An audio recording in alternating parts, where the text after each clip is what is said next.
बच्चे भी हैं, हमारे टीचर्स भी हैं और प्रिंसिपल साहब सब लोग यहाँ मौजूद हैं, अपने मीडिया में तो ये है। तो सबसे आवश्यक जो चीज है वो है जागरूक होना, चाहे जिस क्षेत्र में हो, जो भी आदमी जागरूक होगा वही आगे बढ़ता है। तो हम लोग का जो इस काल में जो एक सबसे बड़ी समस्या, पहले ये समस्या नहीं थी, लेकिन जैसे जैसे हम लोगों का नेट का जमाना, मोबाइल का जमाना और सॉफ्टवेयर जैसे जैसे विकसित होते जा रहे हैं, वैसे क्राइम का ट्रेंड भी बदलता जा रहा है। पहले क्राइम होता था, चोरी हो गई, घर में चोरी हो गई, या रास्ते में जा रहा है कोई छीन लिया, कोई मारपीट किया, इस तरह का ट्रेंड होता। घरों से लोगों को संपत्ति छीन ली जाती थी, चाहे चोरी कर लेते थे। लेकिन आज के जमाने में घर में पैसा है नहीं, सबके मोबाइल में पैसा है, बैंक में पैसा है। तो जो अपराधी हैं वो भी अब अपना ट्रेंड बदल दिए। अब वो घर में बैठे बैठे आपसे, आपके मोबाइल से, आपके बैंक से और पैसा निकाल ले रहे हैं। तो सबसे पहले जागरूक होना बहुत जरूरी है। ये जो साइबर क्राइम का नाम सुने होंगे आप लोग, जो साइबर के माध्यम से क्राइम कर रहे हैं, नेट के माध्यम से, बैंकिंग के माध्यम से, ये सब जो क्राइम कर रहे हैं वो साइबर क्राइम होते हैं। आज सबसे ज्यादा किसी का 5,000 रुपया अगर कोई छीन लेता है तो दौड़ने लगता है, लेकिन बैंक से उसका 5 लाख रुपया निकाल ले रहा है आदमी बहुत आसानी से, और उसके हम लोग क्या है उसको बहुत हल्के में लेते हैं।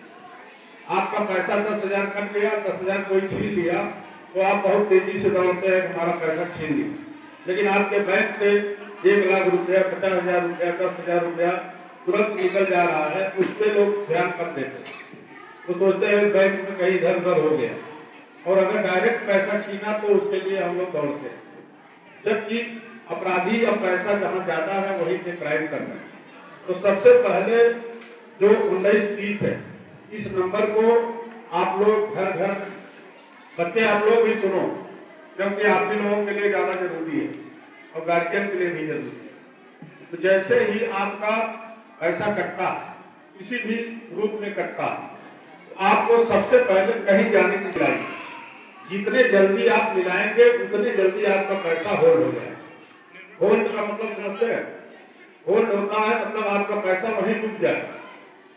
जैसे आज आपने देखा हमारे मोबाइल में मैसेज आया कि 20,000 रुपया मेरा कट गया, तो आप बिना सोचे समझे जब तक आप जाएंगे, 4 लोगों से बात करेंगे कि हमारा पैसा देखो कट गया, काहे कट गया, चलो बैंक में चलते हैं, पता करते हैं काहे कट गया, तब तक वो पैसा आपका दूसरे खाते में, तीसरे खाते में वो निकल जाएगा, तब आप होल्ड नहीं करा पाए। होल्ड कराने के लिए सबसे पहला आपका मैसेज आया, चाहे आपको जानकारी हुई मेरा पैसा कट गया है, तुरंत आप 1930 पे बेसंकोच मिला दें। जितने जल्दी आप मिलाएंगे उतने जल्दी आपका पैसा जहां तक पहुंचा होगा वहीं रुक जाएगा। इसमें होता क्या है, गांव के लोग हैं, जानकारी रहती नहीं है, तो वो लोग क्या करते हैं, चलो थाने चलते हैं, एप्लीकेशन देते हैं कि हमारा होता है कि आप पैसा कटा नहीं, तब तक वो दूसरे खाते, तीसरे खाते में से वो निकल जाता है। तब आपका पैसा जो है मिलने की संभावना बहुत कम हो जाती है। जितने जल्दी आप मिला देंगे उतने जल्दी आपका पैसा होल्ड हो जाएगा। ये आज के समय में सबसे इम्पोर्टेंट चीज है। आपका पैसा जब कटा, जो मैसेज आपने देखा, तुरंत 1930 पे तत्काल कॉल कर लीजिए, और कॉल करने के बाद वो आपका डिटेल मांगेगा कि आपका खाता नंबर क्या है, आपका अकाउंट क्या है, आप कब कटा है, तो तुरंत आपका पैसा होल्ड होगा। तब फिर आप आगे की कार्रवाई कर लेंगे। इसलिए अभी हम लोगों का जो परसेंटेज है पैसा रिकवर का, वो 24%। 100 रुपया अगर कट रहा है तो हम लोग 24 रुपए तक कवर कर पा रहे अपने जिले की बात। इसलिए थोड़ी जागरूकता की कमी। कुछ लोग क्या करते हैं, पैसा कट गया, 1 दिन बाद कंप्लेन करने जाते हैं। जो अच्छे लोग हैं, चालाक लोग हैं, वो कंप्लेन तो कर देते हैं, लेकिन वो भी विलंब करते हैं। सबसे पहले क्या करते हैं, बैंक में जाते हैं पता करने के हमारा पैसा क्यों कटा, वो बताया कि इसको साइबर क्राइम हो गया, तब तक आप जाते हैं तो वो तब तक पैसा निकालते। जितने जल्दी आप 1930 पे फोन करेंगे उतने जल्दी आपका पैसा होल्ड होने के बाद तब फिर आप एप्लीकेशन दीजिए कि मेरा बैंक खाता ये जो है इतने रुपया फ्रॉड हो गया और इससे कट गया, तो फिर वो पैसा आपको होल्ड हो जाता है, तो पैसा फिर आपको रिकवर मिल जाता है। इसके लिए भी प्रोसीजर है, आप एप्लीकेशन देंगे, फिर बैंक को जाता है, कोर्ट के माध्यम से आपको छुड़ा करके पैसा आपके खाते में तुरंत वापस आ जाता है। तो साइबर का सबसे मेन यही अपराध। दूसरी चीज ऐसी है कि जो आजकल सबसे साइट पे जाते हैं लिंक होता है, आप कोई भी कार्यक्रम देखते हैं, कोई योजना का लाभ किया कि आज आपको जो है लक्ष्य में जो है रिचार्ज फ्री में मिल रहा है, आप इस पर क्लिक करिए, आपको रिचार्ज हो जाएगा। तो क्या करते हैं, आपके मोबाइल के डाटा सब हैंग कर लेते हैं। जो आपने लिंक पे गए, आपके सारे जितने डॉक्यूमेंट होते हैं आपके मोबाइल में, सब उनके मोबाइल पे चले जाते हैं। कभी आप लोग देखे हैं मोबाइल आप फोटो खिंचवाने चाहते हैं, कभी स्टूडियो में, चाहे नेट पे, बैंकिंग पे, चाहे आप जो बैठे रहते हैं बाजार में, तो आप देखिए आपका मोबाइल का डाटा जोड़ता है कि आप इस पे अपना भेजिए, आपको सारे चीज उस पर दिखाई देता है स्क्रीन। वैसे बैंक वो भी करते हैं फ्रॉड। तो सबसे पहले जागरूकता बहुत जरूरी है।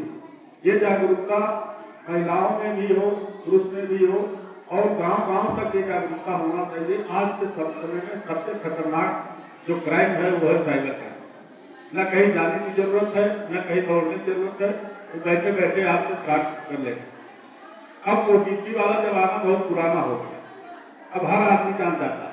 जैसे कोई आदमी फोन किया बैंक, आपके मोबाइल में ओटीपी गया है, तो गाँव का आदमी जानता है कि ओटीपी नहीं बताएंगे, हमारा ये पैसा काट लेगा, चाहे कुछ करेगा। अब वो सब ओटीपी वाला काम बंद नहीं किए हैं, करते हैं, लेकिन जो साइबर वाला अपराध है ये आज के समय में सबसे ज्यादा करते हैं। आपके पैसे जब कटा साइबर में, तो आपने देखा है कोई बैंक में जाते हैं तो बैंक वाला बताता है कि आपका पैसा जो कटा, कहते आपका वहाँ पैसा निकल गया, यहाँ पैसा निकल गया। तो इसके लिए जागरूक होना बहुत जरूरी है। ऐसा नहीं है, नौकरी करने वाले कई लोगों का पैसा कट गया, पुलिस का भी पैसा कटा, कई अधिकारियों का पैसा कट गया। क्यों? जरा सी आपकी लापरवाही से पैसा जो है विकट हो जाता। पहले ये एटीएम से होता, एटीएम जब आप पैसा निकालने जाते थे, एटीएम में यह है कि जब तक वो आपका पिन नहीं जानेगा तब तक एटीएम से पैसा वो नहीं निकालता। वो सब क्या करते हैं, बगल में आपके बैंक खड़े रहते। अभी एक घटना आई थी, जहाँ एटीएम होता था, एटीएम से जहाँ आप पिन डालते हैं वहाँ छोटा सा कैमरा लगा दिया नीचे, तो खाली था तो जा करके उस पर कैमरा चिपका दिया। उसके बाद रिकॉर्डिंग अपने इंस्ट्रूमेंट से जोड़ा था, जब कोई आदमी जाता था तो उसमें जो पिन डालता था तो कैमरा कैच करता था कि कौन कौन नंबर डाला, और फिर वो लगे रहते थे। जैसे कोई आदमी नहीं निकाल पा रहा पिज्जा, अरे चाचा बड़ा लेट कर रहे हैं आप, नहीं हम निकाल सकते हैं, आप कभी कभी निकाल दो आप, तो कहेंगे तो लगा देगा आपका काम, और उसके बाद कहेगा कि नहीं आप पिन डाल दीजिए, क्योंकि आप छोटी पिन है, आप डाल दीजिए। आप सोचेंगे हम अपना डालें, उसके बाद वो निकलेगा, पैसा निकलता है, वो कहेगा लीजिए अपना एटीएम डाल लीजिए। जैसे सफाई से पुराना एटीएम दे रहा था, आपको दे देगा, आप वाला ले लेगा। फिर कार्ड का नंबर वो जो है आपका ओटीपी उस पर रखा है, फिर वो गया सर्च किया कि इन्होंने कौन नंबर डाला था, फिर आप कहेंगे कि हमको पता ही नहीं है कि हमारा एटीएम कार्ड यही है। जब आप देखते हैं कि दूसरा एटीएम कार्ड है, ये सब भी साइबर अपराध की श्रेणी में आते हैं। तो मोबाइल से भी है, कोई आदमी आपके अभी एक गोंडा में लोग थे, वहाँ दुकान थी 24 फीट हाउस, वो अच्छा जानकार भी मैनेजर बैठा हुआ था। एक आदमी आया, कहा कि हमको 20 किलो मिठाई चाहिए, कहा कि सेना आ रही है, तो सेना को मिठाई रास्ते में देना है खाने पीने के लिए, आप पैक करा दीजिए और हम पैसा पेमेंट कर दे रहे हैं। तो सोचा कि हमारा 28 किलो मिठाई दी गई, तो उसे पैक करा दिया, कहा पैसा दीजिए, पैसा सेना आ रही है, आप अपना वो दे दीजिए, स्कैनर दे दीजिए, स्कैनर में पैसा भिजवा रहा हूँ, तब मिठाई दीजिएगा। तो स्कैनर दे दिया, लीजिए स्कैनर।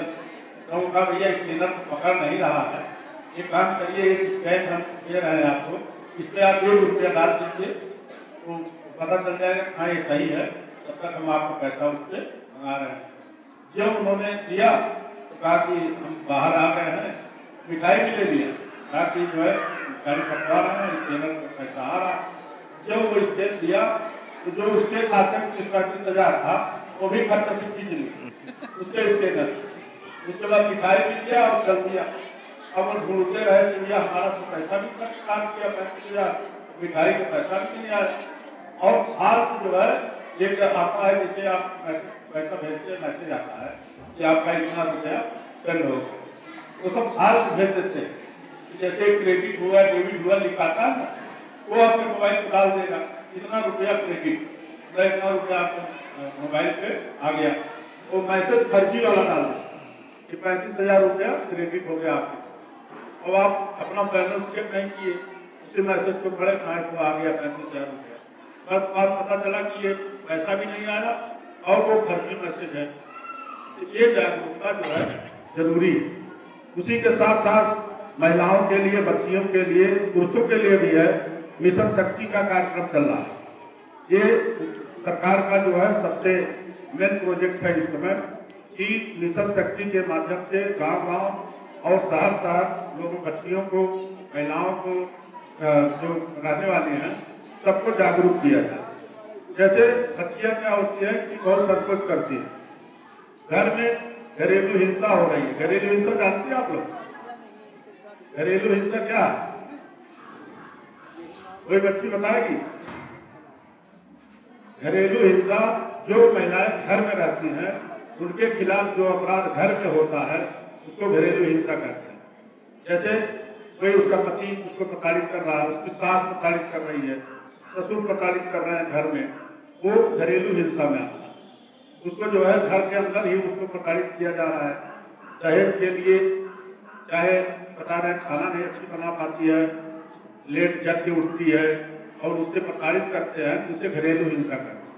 तो सरकार ये कहती है कि अगर पारिवारिक विवाद है तो ये मिशन शक्ति का भी काम है कि वो उस गांव में जाए जहाँ पे बच्ची है, जहाँ पे महिला है, उससे जो काउंसलिंग करे। काउंसलिंग मतलब होता है उनके पति पत्नी सास ससुर सबको बैठा करके बातें करें और उसका समाधान कराएं, ये काउंसलिंग होती है। तो इसमें सभी बच्चियों के लिए ये होता है। अभी आपके स्कूल के सामने भी आज एक शिकायत वेदिका लगेगी, हर स्कूल के सामने लगवाया जा रहा है कि जैसे कोई बच्चियां हैं तो रास्ते में आ रही हैं, जा रही हैं, अगर उनको किसी प्रकार कोई दिक्कत होती है, कोई लड़का है, कोई मोहल्ले का है, कोई बाहरी आदमी है, उसको रास्ते में अगर प्रताड़ित करता है या कुछ बोलता है या रास्ते में खड़ा रहता है अनावश्यक रूप से, तो उसकी आप शिकायत लिख करके आप उस पेटिका के अंदर डाल दें। उससे क्या है, उसको हमको दूसरे दिन 360 के पास भी चाबी रहेगी, हम लोगों के पास एक चाबी रहेगी, उसको खोल के देखा जाएगा कि कौन सी शिकायत आई। बहुत सी बच्चियां होती हैं थाने में जाने संकोच करती हैं या किसी को बताने सोचती है कि बतानी होगी कि हमारा ये शिकायत कर रही है। इसके लिए एक पेटिका बनाया जा रहा है, जिसमें आपको कुछ नहीं करना है, आप अपने घर से चाहे अपने स्कूल में लिख करके किसी पेटिका में डाल कि ये फला जगह हमको रास्ते में आने जाने में फला व्यक्ति अगर जानकारी है तो नहीं है तो स्थान लिख दीजिए कि फला स्थान पे आते हैं, वहाँ कुछ लड़के जो है रास्ते में बेवजह खड़े रहते हैं और हम लोग आते हैं तो थोड़ा छीटाकशी करते हैं या बोलते हैं, कुछ करते हैं। तो ये सब चीज़ें इसी तरह से जो टीचर्स होते हैं, टीचर भी चाहे तो अपना शिकायत उसमें डाल सकते हैं कि हम लोग रास्ते में आते हैं, जहाँ खड़ा करें हम लोग को दिक्कत होती है, तो किसी भी प्रकार की दिक्कत है या आपके घर में कोई घरेलू हिंसा कर रहा है तो घरेलू हिंसा में भी आप जो है उसको बता सकती है कि ये हमको दिक्कत है।